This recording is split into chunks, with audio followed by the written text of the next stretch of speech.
Sunday shopping போமா? பர்கரோட போய் French ஃப்ரைஸை சேர்த்து வச்சிடலாம். ஃபஸ்ட்டு வேலையும் முடிஞ்சது. நல்லா இருங்க. பெண்ணெல்லாம் வித்தியாசமாக பார்த்தேன்.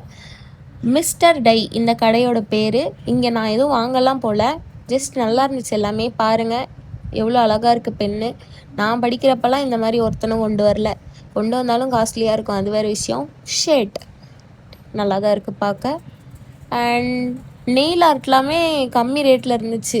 60 ருப்பீஸ்லேருந்தே ஸ்டார்ட் ஆச்சு. 24 பீசஸ் இருந்துச்சு. ஓகே தான். ஒரு ஏதாச்சும் ஃபங்க்ஷனுக்கு போகணுன்னா 60 ரூபாயில் நான் முடிச்சுக்கலாம். அப்புறம் இயரிங்ஸுமே 30 ரூபாயிலேருந்தே ஸ்டார்ட் ஆச்சு. இதில் நான் எடுக்கலான்னு பார்த்தேன், ஆனால் என்கிட்ட காசு இல்லாத காரணத்தினால நான் அதை வாங்கலை. வேறு என்ன, இந்த போ இதுவும் பார்த்தேன், ஆனால் இது என் முடியோட பெருசாக இருந்துச்சு. யாராச்சும் பார்த்தா சிரிச்சிருவாங்க. இந்த பாண்டா ஹெட்பேண்ட் நல்லா இருந்துச்சு. இந்த நோட்ஸ்லாம் ஆஸ்தட்டிக்காக இருக்குது. இந்த மாதிரி ரைட்டர்ஸ்லாம் பார்த்தா வாங்கிக்கோங்க. இதுவும் பார்த்தேன், வாங்கலை. அப்புறமா கையிலே காற்றடிக்கிறது கொஞ்சம் கஷ்டமாக இருந்துச்சு. இது நல்லா இருக்குது.